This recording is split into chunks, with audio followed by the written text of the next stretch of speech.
सभी विद्यार्थियों का हमारे यूट्यूब चैनल में स्वागत है। आइए पाठ पढ़ते हैं रॉबर्ट नर्सिंग होम में। आप कभी न कभी किसी अस्पताल या नर्सिंग होम में अवश्य गए होंगे। वहाँ आपने यह ध्यान दिया होगा कि किस तरह कुछ लोग रोगियों तथा पीड़ितों की सेवा करते हैं। ऐसे दृश्य आप में भी दूसरों के लिए कुछ कर पाने की इच्छा जगाते होंगे। अपनों की सेवा तो सभी करते हैं, पर बड़ी बात तो तब है जब दूसरों के लिए भी कुछ किया जाए।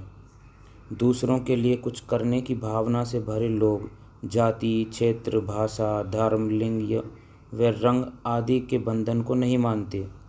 वे तो बस यह मानते हैं कि मनुष्य मनुष्य में भेद कैसा। मनुष्य तो मनुष्य है, वह और कुछ हो ही नहीं सकता। आइए इस पाठ के माध्यम से ऐसी ही भावना रखने वाले लोगों के विषय में जानने एवं उनसे प्रेरणा लेने का प्रयास करते हैं। रॉबर्ट नर्सिंग होम में मूल पाठ। कल तक जिनका अतिथि था, आज उनका परिचारक हो गया, क्योंकि मेरी आतिथ्यता अचानक रोग की लपेट में आ गई और उन्हें इंदौर के रॉबर्ट नर्सिंग होम में लाना पड़ा। परिचारक का अर्थ होता है रोगी की सेवा करने वाला, और आतिथ्य होता है मेजबान या अतिथि का सत्कार करने वाली।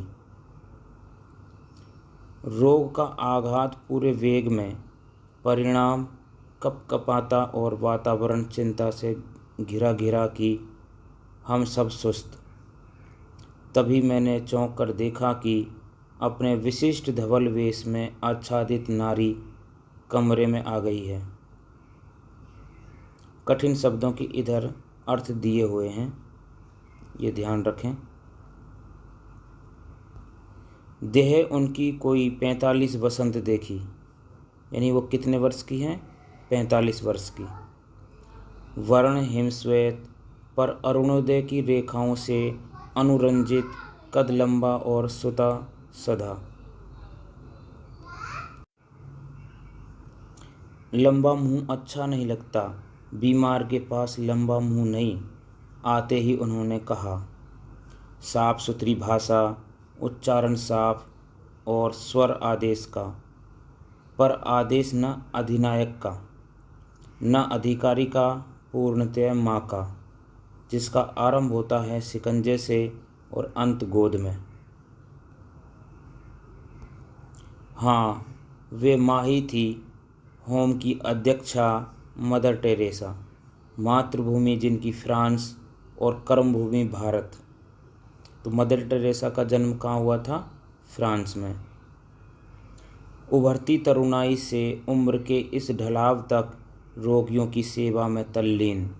यही काम, यही धाम, यही राग, यही चाव, और बस यही।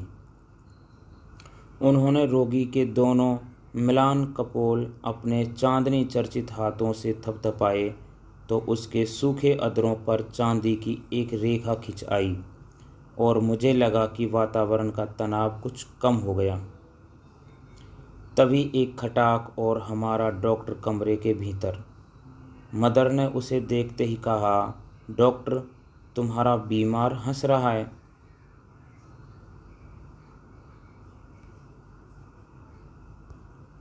हाँ मदर, तुम हंसी बिखेरती जो हो। डॉक्टर ने अपने जाने कितने अनुभव यूं एक ही वाक्य में गूंथ दिए।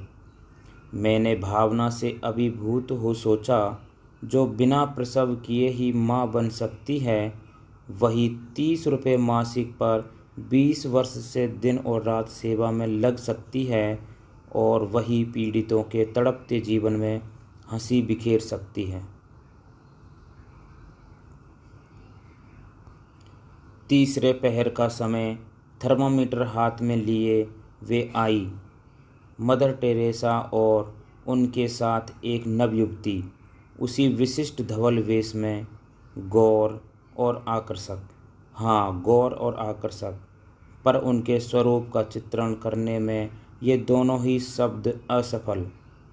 यूँ कहकर उसके आसपास आ पाऊँगा कि शायद चांदनी को दूध में घोलकर ब्रह्मा ने उसका निर्माण किया हो। रूप और स्वरूप का एक देवी सांचा सी वह लड़की। नाम उसका क्रिस्टहेल्ड और जन्मभूमि जर्मनी। फ्रांस की पुत्री मदर टेरेसा और जर्मनी की दुहिता क्रिस्टहेल्ड, एक साथ, एक रूप, एक ध्येय, एक रस। तुम्हारा देश महान है, जो युद्ध के देवता हिटलर को भी जन्म दे सकता है, और तुम्हारे जैसी सेवाशील बालिका को भी। मैंने उससे कहा तो गर्व से दीप्त हो वह स्टैच्यू हो गई और अपना दाहिना पैर पृथ्वी पर वेग से ठोकर बोली, यस यस।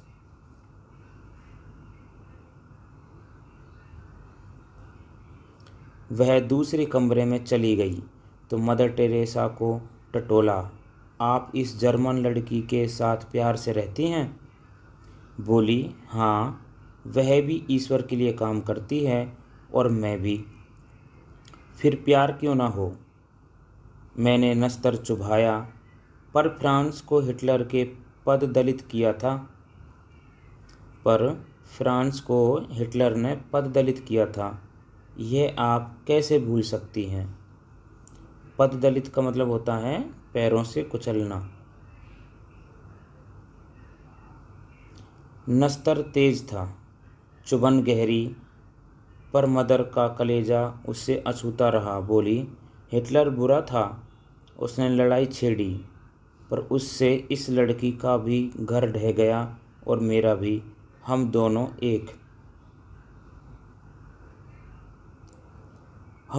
एक।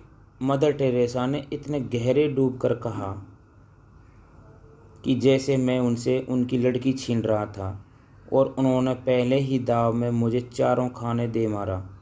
मदर चली गई, मैं सोचता रहा, मनुष्य के बीच मनुष्य ने ही कितनी दीवारें खड़ी की हैं। ऊंची दीवारें, मजबूत फौलादी दीवारें, भूगोल की दीवारें, जाति वर्ग की दीवारें, कितनी मनहूस, कितनी नगण्य, पर कितनी अजय।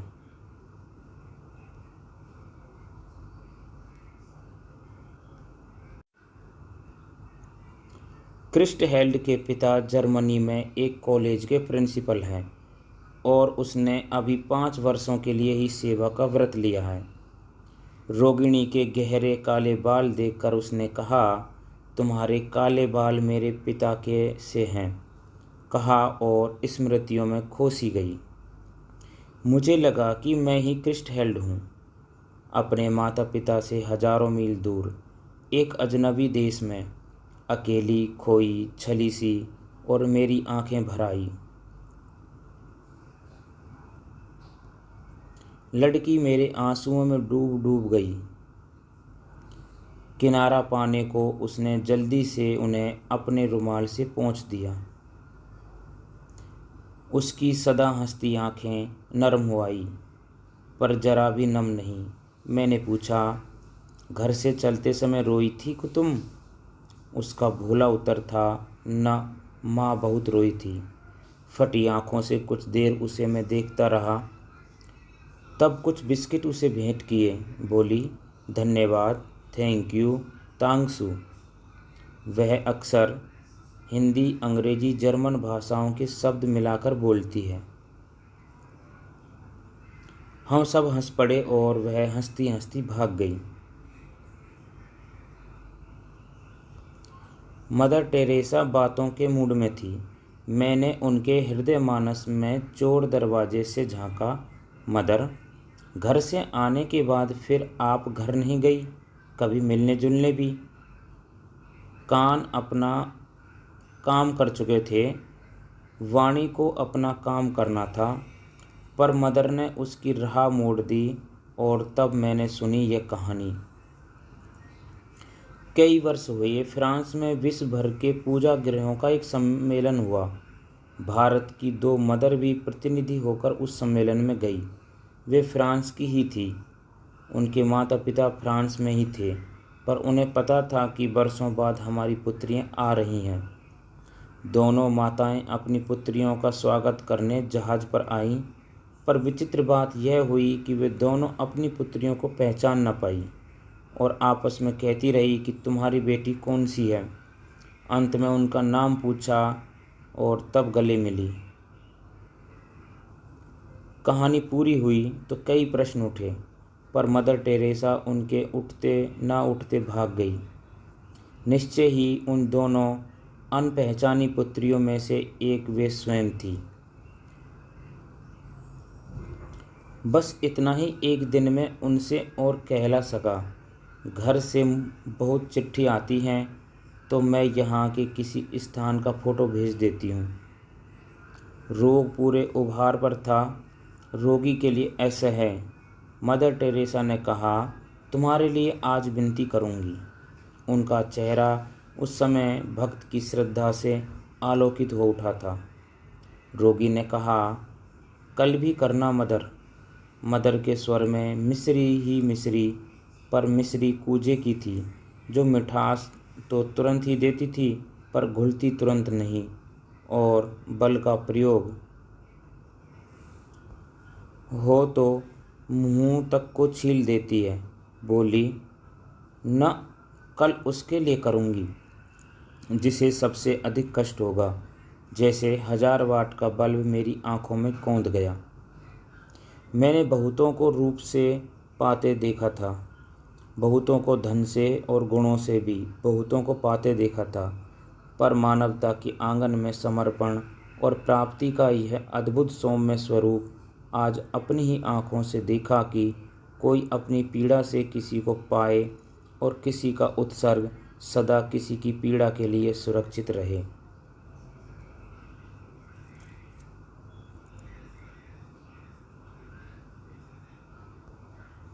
ऊपर के बरामदे में खड़े खड़े मैंने एक जादू की पुड़िया देखी। जीती जागती जादू की पुड़िया। आदमियों को मक्खी बनाने वाला काम रूप का जादू नहीं, मक्खियों को आदमी बनाने वाला जीवन का जादू। होम की सबसे बढ़िया मदर मार्गरेट। कद उनका नाटा कि उन्हें गुड़िया कहा जा सके, पर उनकी चाल में गजब की चुस्ती, कदम में फुर्ती और व्यवहार में मस्ती। हंसी उनकी यों की मोतियों की बोरी खुल पड़ी और काम यों की मशीन मात माने, यानी कि मशीन से भी तेज काम करने वाली। कौन थी? Mother Margaret. भारत में 40 वर्षों से सेवा में रसलीन, जैसे और कुछ उन्हें जीवन में अब जानना भी तो नहीं। यहाँ पर जादू की पुड़िया किसे कहा है? मदर मार्गरेट को।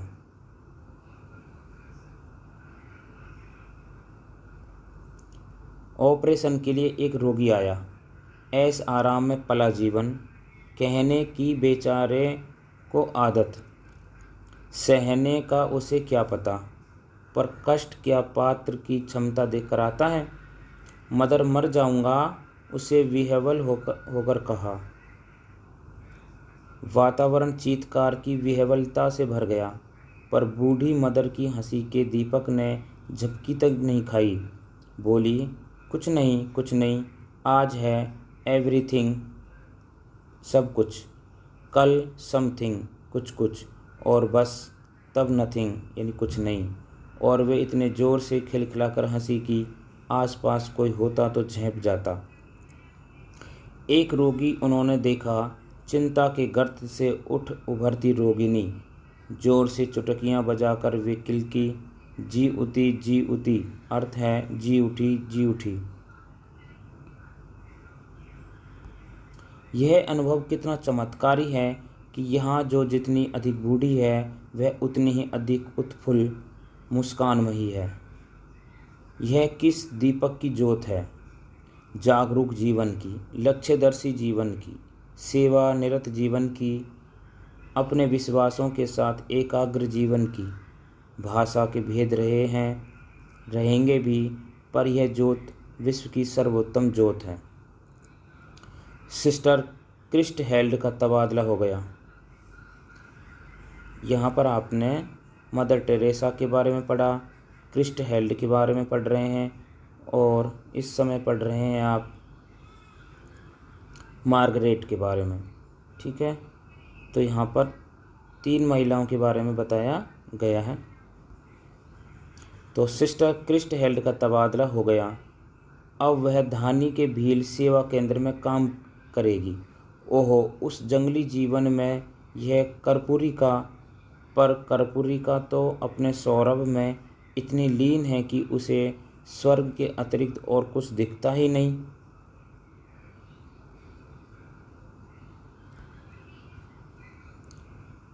वह हम लोगों को मिलने आई, हंसती